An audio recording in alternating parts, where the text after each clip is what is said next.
So this is the part two of how I lost my pregnancy, a failed miscarriage, okay, also known as an incomplete abortion. So you guys, I'll be telling you more about what happened to me when I went to the theater to get the rest of the fetus out. Right there, I was still bleeding. So when I was still bleeding, they were giving me medication, but I was still bleeding. They wheeled me to the theater so they can, do that evacuation. Like it was supposed to be a mini surgery, right? So they could take out the remaining particles, because I was made to understand that if there were still particles in my womb, the bleeding wouldn't stop. If there are still particles of the, fetus in my womb, the bleeding wouldn't stop. So they had to take it out. So another worst experience for me when I went to the theater. It was time for them to give me that is it anesthesia, what do you call it, on my spine. So I sat down with my back like this, and it was a white man. It was a white surgeon or a white doctor that was, doing that. So I sat down. 1 minute passed, 2 minutes passed, 5 minutes passed, 10 minutes passed. I was just feeling needles at my back, needles at my spine. And then, that whole period of wait, it made me, I almost passed out. And the theater is so cold. The theater was so cold. I don't know why they make the theater so cold. All the ACs were on and all of that.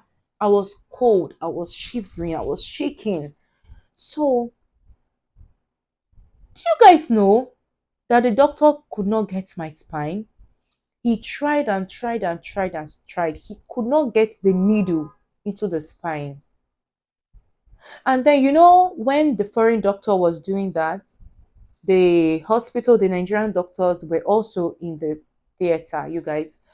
So the Nigerian doctor, is he a consultant or a surgeon? She was there and she was telling the doctor that was doing that operation, she was telling him, can we just do it another way? Can we just, they were speaking all those medical terms. I might not be able to say correctly or accurately right now, but I know she was telling the man to stop so that they can do it another way.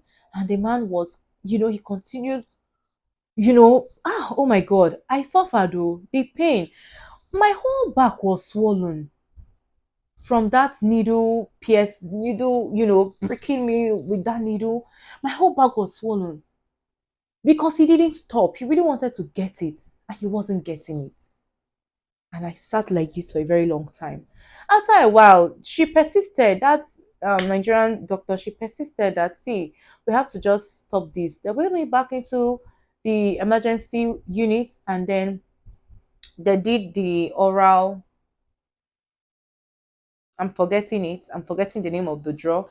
The one where you put the tablet under your tongue, and then before you know, you start having pains and contractions. Before you know, it's expected that whatever particles is left inside of your womb should come out so you stop bleeding.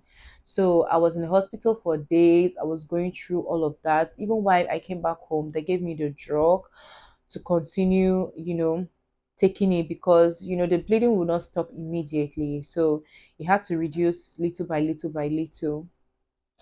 When I went home, I was, see, you guys, I was like someone who just gave birth. I was like a woman who just gave birth, and that was the treatment they were giving to me, like somebody who just gave birth. So it wasn't easy. That's all I can say. It wasn't easy. So at a point, I got tired of taking those drugs. I just left it. I just left it. I got tired. Hmm. So, guys, this is the story of how I lost my pregnancy, how I lost my 3 months old unborn baby.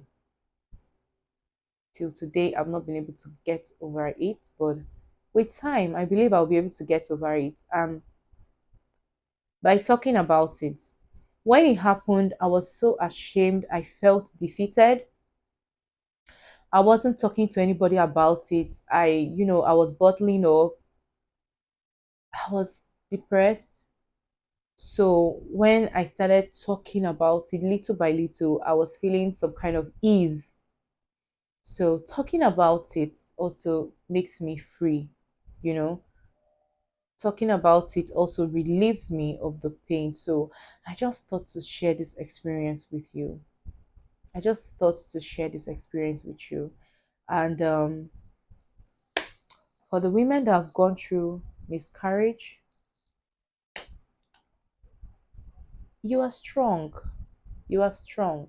And only God knows why it happened. So I tell myself every day that I'm strong. I'm a strong woman.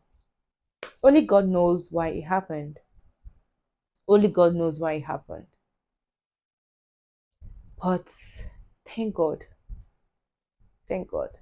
And you guys, you won't believe that when I took in for this pregnancy, I didn't want to share the good news because of my experience last year. I didn't want to share the good news. This pregnancy I took in since 2020, yes. I didn't want to share the good news with anyone. My mind was that I'm going to let it be up to 3 months before I could tell anybody. I was paranoid. I didn't want to tell anybody. What was going on in my mind was that, okay, I don't want to share the good news. And then after a while, God forbid, what if I still miscarry this one? And then people will not be hearing another bad news from me. I'm like, no, I don't want this. I want it to be stabilized at least 3, 4 months when I'm very sure that everything is okay. Then I can share the good news. I mean, I didn't want I didn't want to be a carrier of any bad news at all. So when I was pregnant, I made sure that I didn't tell anyone. I didn't tell anyone. I was just on my own and all that. Do you guys know that I didn't even want to tell my husband about it? It's not like this is what I want though, but I was just paranoid. I was just, you know, the trauma of that experience was still affecting me in a way. And thank God that that's in the past now. And thank God that this baby is here to wipe away all my tears. This baby is here to give me a good experience. And you guys, I'll be sharing with you in a very short time my positive experience. Yes, I'm going to be sharing with you the good news very soon. I'm going to be showing you my bundle of joy very soon. I'm going to be sharing with you this good news very, very soon. So stick to this channel, okay? Don't go anywhere and please do subscribe if you have not. Thank you so much for watching. I remain your very beautiful girl, Jenifa David, and see you in my next one. Bye. So, guys, I am using this opportunity to pray for every TTC mom. I pray that God gives you what you've been praying for. I pray that God blesses you with your own bundle of joy. I pray that God gives you a baby that you call your own.